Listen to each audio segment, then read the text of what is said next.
boys are out just playing around, running over the hill, won't bathe, and being obnoxious. Little girls are practicing for marriage.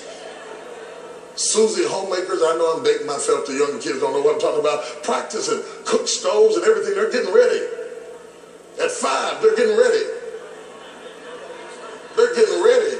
You want some tea? Come and have some tea with me. We're playing house. If you got a little boy that's playing house, I'm not saying anything. You see, you fill in the blank. See, that's why men struggle with certain things, because we are actually told not to play what you later want us to play.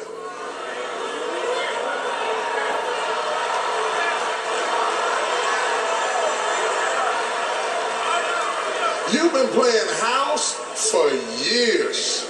All the books we give little girls to read are about romance.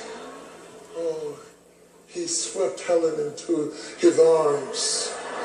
His big, strong arms, he held her. She felt so safe and so strong.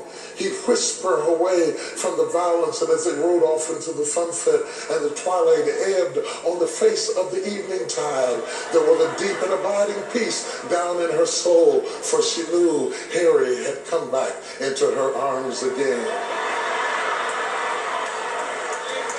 And women will sit up in the room and read that stuff all day, getting ready. So the problem is, women are conditioned totally different from us.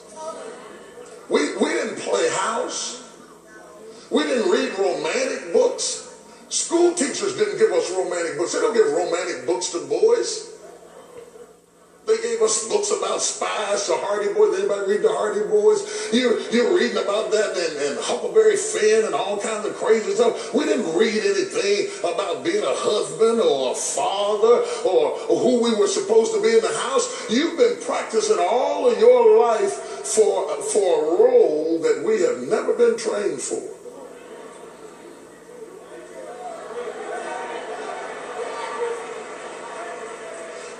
And then at the right old age of 20, 21, 22, 23, some dumb, unbeknownst young man struggles out of the pastor's suite and stands in front of a preacher, and the preacher now looks at him and says, "Do you take this woman to be your lawfully wedded wife, to have and to hold, for better or for worse, for richer or for poor, in sickness and in health, until death do you part?"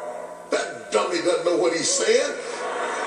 Then I almost guarantee you 70% of the women I have in this room is right. She's saying, you know, that's right. She's saying, you know, that's right. And he needs to be straightened out, because he needs to realize what his responsibilities are in this relationship. And I'm glad you brought that up. I'm sorry he didn't get the training, but that's why I'm so glad he's here this morning, so that maybe Bishop can straighten him out, so that he can finally become the man that I imagine.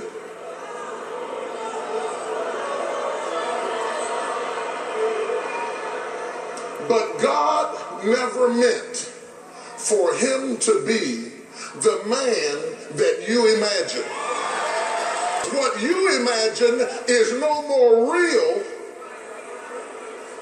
What you imagine is based on the books you read, the things you saw, and the music you heard have filled your head with an expectation that has not been met. And some of you, for the last 10, 15, 20, 30 years, have been living a life of total disappointment, whether you're married or single, because you cannot find the man that you imagine, because the man that you imagine does not exist.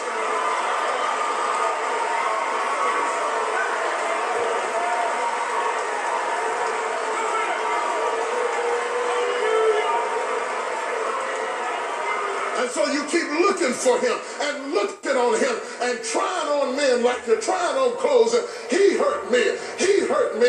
When am I going to find somebody? You are looking for something you read in a book, you saw on a soap opera, you had in a dream. He is not here. And as soon as you get rid of the old man and his corrupt, deceitful lust and say, God, give me who you want me to have.